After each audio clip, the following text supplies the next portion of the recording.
Hi ಸ್ಪರ್ಧಾರ್ಥಿಗಳೇ, ಹಿಂದಿನ notification ಬಗ್ಗೆ ತಿಳಿದುಕೊಳ್ಳೋಣ ಬನ್ನಿ. ಹಿಂದಿನ ನೋಟಿಫಿಕೇಶನ್ ಏನಪ್ಪ ಅಂದರೆ ಸೆಂಟ್ರಲ್ ಇಂಡಸ್ಟ್ರಿಯಲ್ ಸೆಕ್ಯೂರಿಟಿ ಫೋರ್ಸ್ ಅಂದರೆ CISFನಲ್ಲಿ ಖಾಲಿರ್ತಂಥ ಹುದ್ದೆಗಳ ಬಗ್ಗೆ ತಿಳಿದುಕೊಳ್ಳೋಣ. ವುಮೆನ್ ಮತ್ತು ಮೆನ್ಗೆ ಎರಡು ಅಭ್ಯರ್ಥಿಗಳಿಗೆ ಅವಕಾಶ ಇರ್ತದೆ. CISFನಲ್ಲಿ ಖಾಲಿರ್ತಂಥ ಹೆಡ್ ಕಾನ್ಸ್ಟೇಬಲ್ ಜನರಲ್ ಡ್ಯೂಟಿ ಇದು ಸ್ಪೋರ್ಟ್ಸ್ ಕೋಟ ಆಗಿದ್ದು ಅಪ್ಲಿಕೇಶನ್ ಆನ್ಲೈನ್ ಮೂಲಕ ಅಪ್ಲಿಕೇಶನ್ ಹಾಕಬೇಕಾಗಿದ್ದು ಅಪ್ಲಿಕೇಶನ್ ಈಗಾಗಲೇ ಪ್ರಾರಂಭವಾಗಿದ್ದು 18/5/2025 ಪ್ರಾರಂಭವಾಗಿದ್ದು ಕೊನೆಯ ದಿನಾಂಕ ಬಂದುಬಿಟ್ಟು 6/6/2025 ಕೊನೆಯ ದಿನಾಂಕ ಆಗಿರ್ತದೆ. ಮತ್ತು ಈ ಹುದ್ದೆಗೆ ನಾವು ಅಪ್ಲಿಕೇಶನ್ ಹಾಕಬೇಕಾದ್ರೆ ಯಾವ ರೀತಿ ಕ್ವಾಲಿಫಿಕೇಷನ್ ಆಗಿರಬೇಕು ಮತ್ತು ಯಾವ ಈ ಸ್ಪೋರ್ಟ್ಸ್ ಕೋಟ ಆಗಿರೋದ್ರಿಂದ ಯಾವ ಸ್ಪೋರ್ಟ್ಸಲ್ಲಿ ಅಭ್ಯರ್ಥಿಗಳು ಭಾಗವಹಿಸೋದ್ರಿಂದ ಈ ಹುದ್ದೆಗೆ ನಾವು ಅಪ್ಲಿಕೇಶನ್ ಹಾಕಬೇಕಂತ ನೋಡೋಣ. ಮತ್ತು ಎಷ್ಟು ವೇಕೆನ್ಸಿ ಖಾಲಿದಾವ ಅಂತೇಳಿ ನೋಡೋಕ್ಕಿಂತ ಮುಂಚೆ ಇನ್ನೂ ಯಾರು ಚಾನಲ್ಗೆ ಸಬ್ಸ್ಕ್ರೈಬ್ ಆಗಿಲ್ಲ ದಯವಿಟ್ಟು ಸಬ್ಸ್ಕ್ರೈಬ್ ಮಾಡ್ಕೊಳ್ಳಿ. ನೋಡಿರಿ, ಹೆಡ್ ಕಾನ್ಸ್ಟೇಬಲ್ ಜನರಲ್ ಡ್ಯೂಟಿ ಇದು ಸ್ಪೋರ್ಟ್ಸ್ ಕೋಟ ಆಗಿದ್ದು 403 ವೇಕೆನ್ಸಿ ಖಾಲಿದಾವ. ಇನ್ನು 403 ವೇಕೆನ್ಸಿ ಖಾಲಿ ಇದ್ದು ಯಾವ ರೀತಿ ಸ್ಯಾಲ್ರಿಯನ್ನು ಈ ಪೋಸ್ಟ್ ಹೊಂದಿರ್ತದಂದ್ರೆ 25,500ರಿಂದ 81,001ವರೆಗೂ ಈ ಹುದ್ದೆಗೆ ಸ್ಯಾಲ್ರಿ ಇರ್ತದೆ. ಇನ್ನು ಅಭ್ಯರ್ಥಿಗಳ ಸೆಲೆಕ್ಷನ್ ಪ್ರೊಸೆಸ್ ಯಾವ ರೀತಿ ಇರುತ್ತೆ ಅಂದ್ರೆ 2 ಹಂತದಲ್ಲಿ ಅಭ್ಯರ್ಥಿಗಳನ್ನ ಸೆಲೆಕ್ಟ್ ಮಾಡ್ಕೋತಾರೆ. ಮೊದಲೇ ಹಂತದಲ್ಲಿ ಟ್ರಯಲ್ ಟೆಸ್ಟ್ ಅಂತೇಳಿ, 2ನೇದು ಪ್ರೊಫೆಷನ್ಸಿ ಟೆಸ್ಟ್, 3ನೇದು ಫಿಸಿಕಲ್ ಸ್ಟ್ಯಾಂಡರ್ಡ್ಸ್ ಟೆಸ್ಟ್ ಅಂದರೆ PST ಮತ್ತು ಡಾಕ್ಯುಮೆಂಟ್ ವೆರಿಫಿಕೇಷನ್ ಅಂತ ಇರ್ತದೆ.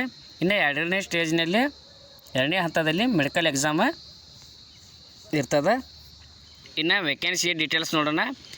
ಯಾವ ಸ್ಪೋರ್ಟ್ಸ್ಮ್ಯಾನ್ಗೆ ಎಷ್ಟು ವೇಕೆನ್ಸಿ ಖಾಲಿದತ್ತೆ ನೋಡೋಣ. ಮೊದಲನೇದಾಗಿ ಯೂಸು ಅಂತೇಳಿ ಯೂಸು ಆಟದ ಅಭ್ಯರ್ಥಿಗಳಿಗೆ 6 ಪೋಸ್ಟ, ಪುರುಷ ಅಭ್ಯರ್ಥಿಗೆ ಮತ್ತು 5 ಪೋಸ್ಟ ಮಹಿಳಾ ಅಭ್ಯರ್ಥಿಗಳಿಗೆ. 2ನೇದಾಗಿ ತೀಕೊಂಡ ಇದು 2 ಪೋಸ್ಟ ಪುರುಷ ಅಭ್ಯರ್ಥಿ, 6 ಪೋಸ್ಟ ಮಹಿಳಾ ಅಭ್ಯರ್ಥಿಗಳಿಗಿರ್ತದೆ.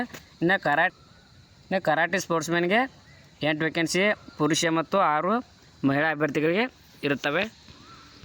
ಇನ್ನು 4ನೇದಾಗಿ ನೋಡೋದಾದರೆ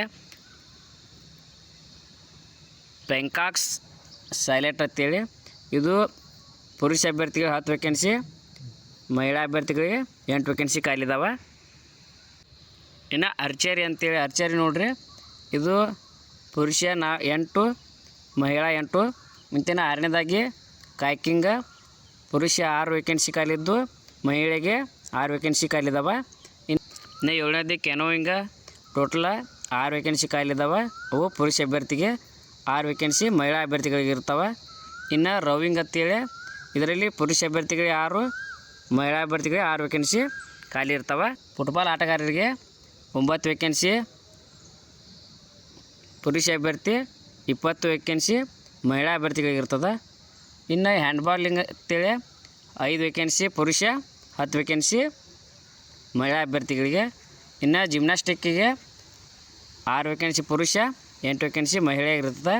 ಇನ್ನು ಫೆನ್ಸಿಂಗ್ ಅಂತೇಳಿ 4 ಪುರುಷ, 4 ಮಹಿಳಾ. ಖೋಖೋ ಆಡಿದವರಿಗೆ 12 ವೇಕೆನ್ಸಿ ಪುರುಷರಾಗಿದ್ದರೆ 12 ವೇಕೆನ್ಸಿ ಮಹಿಳೆಗಿರುತ್ತೆ. ಇನ್ನು ಸ್ವಿಮ್ಮಿಂಗ ಅಥವಾ ಅಕ್ವಾಟಿಕ್ಸ್ ಇದು ಮಹಿಳೆಯರಿಗೆ, ಇದು ಪುರುಷರಿಗೆ 7 ವೇಕೆನ್ಸಿ, ಮಹಿಳೆಯರಿಗೆ 10 ವೇಕೆನ್ಸಿ ಇದಾವೆ. ಇನ್ನು ವಾಲಿಬಾಲ್ ಆಡುವ ಅಭ್ಯರ್ಥಿಗಳಿಗೆ 3 ವೇಕೆನ್ಸಿ ಪುರುಷರಿಗೆ, 14 ಮಹಿಳಾ ಅಭ್ಯರ್ಥಿಗಳಿಗೆ ವೇಕೆನ್ಸಿ ನೀಡಲಾಗಿದೆ. ಸ್ಪೋರ್ಟ್ಸ್ ಆಧಾರದ ಮೇಲೆ ವೇಕೆನ್ಸಿಯನ್ನು ಹಂಚಿಕೆ ಮಾಡಲಾಗಿದೆ. ಮತ್ತು ಇನ್ನು ಫಿಸಿಕಲ್ ಟೆಸ್ಟ್ನಲ್ಲಿ ಅಭ್ಯರ್ಥಿಗಳ ಫಿಸಿಕಲ್ ಫಿಟ್ನೆಸ್ ಯಾವ ರೀತಿ ಇರಬೇಕಂದ್ರೆ ಹೈಟ್ ಸಂಬಂಧಿಸಿದಂತೆ 160 ಸೆಂಟಿಮೀಟ್ರ ಪುರುಷ ಅಭ್ಯರ್ಥಿಗಾಗಿದ್ದರೆ 153 ಫಿಮೇಲ್ ಅಭ್ಯರ್ಥಿಗೆ ಸಂಬಂಧಿಸಿರುತ್ತದೆ. ಮತ್ತು ಇನ್ನು ಚೆಸ್ಟ್ ಬಂದುಬಿಟ್ಟು ಪುರುಷ ಅಭ್ಯರ್ಥಿಗೆ 81ರಿಂದ 86 ಸೆಂಟಿಮೀಟ್ರ ಚೆಸ್ಟ್ ಇರಬೇಕು. ಮತ್ತು ಎಕ್ಸ್ಪಾನ್ಷನ್ ಮಾಡಿದಾಗ 5 ಸೆಂಟಿಮೀಟ್ರ ಜಾಸ್ತಿ ಆಗಬೇಕು. ಫೀಮೇಲ್ ಕ್ಯಾಂಡಿಡೇಟ್ಗೆ ಚೆಸ್ಟ್ ಅಪ್ಲಿಕೇಬಲ್ ಇರುವುದಿಲ್ಲ. ಇನ್ನು ಅಪ್ಲಿಕೇಶನ್ ಫೀ ಯಾವ ರೀತಿ ಐತೆ ಅಂದರೆ ಅಪ್ಲಿಕೇಶನ್ ಫೀ 100 ರೂಪಾಯಿ ಆಗಿರ್ತದೆ.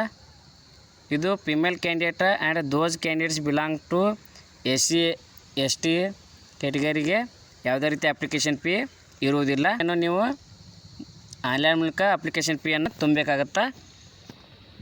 ನೀವು ಅಪ್ಲಿಕೇಶನನ್ನು ಆನ್ಲೈನ್ ಮೂಲಕ ಅಪ್ಲಿಕೇಶನ್ ಹಾಕಬೇಕಾಗಿರೋದ್ರಿಂದ ಅಫಿಷಿಯಲ್ ವೆಬ್ಸೈಟ್ಗೆ ಹೋಗಿ ಅಪ್ಲಿಕೇಶನನ್ನು ಹಾಕಬೇಕಾಗಿರ್ತದೆ ಮತ್ತು ಅಪ್ಲಿಕೇಶನ್ ಫೀ ಕೂಡ ಆನ್ಲೈನಲ್ಲಿ ನೀವು ತುಂಬಬೇಕಾಗಿರ್ತದೆ.